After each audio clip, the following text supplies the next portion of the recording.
مولید media اس کی جن کو انتہائی یہودیوں کے کونوں سے ملتی ہے، یہ پاکستان میں چلنے والے ٹی وی چینل اکثر وہ لوگ ہیں جن کو پیسہ یہودوں نصارہ دیتے ہیں۔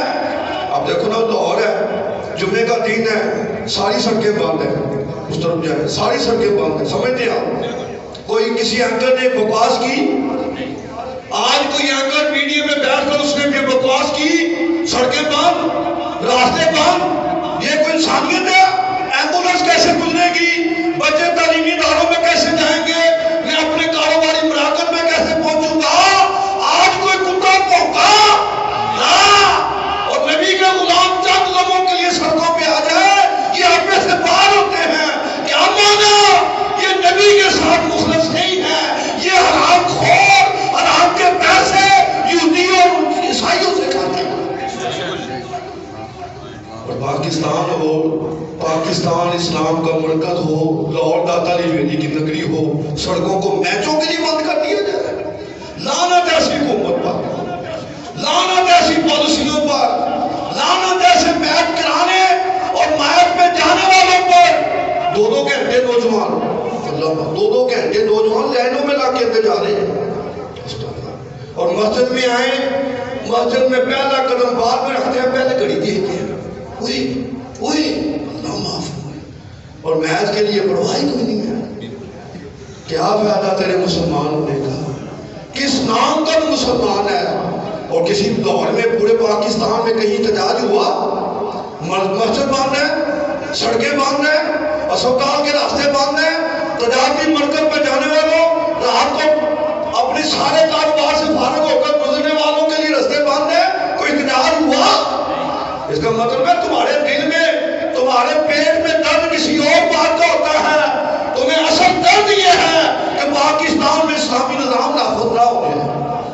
لیکن عرض کر دینا چاہتا ہوں، تم جتنی مرضی کھیل تماشے کر لو، قذافی اسٹیڈیم میں تم مار اڑ کے چوکوں پہ بھی کنجروں کو لگا کر ڈانس کرا لو، لیکن انشاءاللہ ایک بات یاد رکھنا، اب وہ وقت قریب ہے جب پاکستان کے تخت و تاج پہ اسلام آئے گا، انشاءاللہ اسلام آئے گا۔ پھر میرا ہیرو کرکٹر نہیں بنے گا، میرا ہیرو محمد بن قاسم بنے گا، صلاح الدین ایوبی بنے گا، نور الدین زنگی بنے گا، سردار بادشاہ کوش بنے گا، قاضی نمودین شہید بنے گا، مطاع حسین قادری بنے گا، عامر چیمہ شہید بنے گا۔ پھر میرا قائد اور میرا سپہ سالار امیر مجاہدین امام الانقلاب امام خادم حسین رضوی بنے گے انشاءاللہ۔ اللہ نبی پاک کے نام نے کرم کے صدقے اللہ مجھے اور آپ سب کو اسلام کی تعلیمات سے پیدا مند ہو کر اپنے دین سے محبت کرتے ہوئے، یا اللہ بیدار ہو کر اپنے دین سے وفا کرتے ہوئے نبی کی ناموس پہ پہرا دینے کے لیے تیار ہونے کی توفیق فرما۔ خوابوں میں نہیں، میں اپنی بات بزدل ڈر بھوک آدمی ہوں، کبھی خواب میں بھی نہیں سوچا کہ میں کفر حملہ کیا تو میں مقابلہ کروں گا، میں جہاد کروں گا، یقین جانوں بزدل ڈر بھوک انسان، لیکن آپ جیسے بہادروں کی خدمت میں التماد ہے۔ حضرت علی مشکل کشا شیر خدا کے دامنے ولایت کا واسطہ دے کر کہتا ہوں، خدا را مسلمانوں اپنے آپ کو جہاد کے لیے تیار کرو، وگرنہ دنیا کا ناسور تیری نسلوں کو برباد کر دے گا، گھر کا بچہ ڈانسر ہجرا گویا بن جائے گا۔ اگر تم چاہتے ہو کہ تیرا بچہ قرآن کا قاری، نبی پہ درود و سلام پڑھنے والا، داتا علی کا غلام بنے، خود بھی جہاد کے لیے تیار ہو جاؤ، بچوں کو بھی جہاد کے لیے تیار ہو جاؤ۔ انشاءاللہ غزوہ ہند ہوگا، انشاءاللہ اسلام کے دشمنوں کی اینٹ سے اینٹ بجائے گی، پھر پتہ چلے گا اسلام کی صدمت کا نام ہے، اور دنیا کو کفر کو پتہ چل جائے گا۔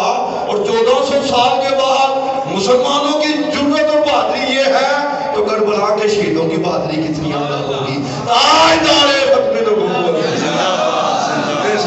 ایسا نہیں، شہیدوں کا نام لیا جائے اور ٹھوکا نعرہ، ایسا نہیں صاحب، محبت سے، جذبے سے۔ ابھی تو اپنے جان قربان کرنی ہے، شاہ رگیں کٹوانی ہے، جسم پہ گولیے کی برسات کروانی ہے، پھر ایسا نعرہ نہیں ہوگا۔ تاجدار ختم نبوت،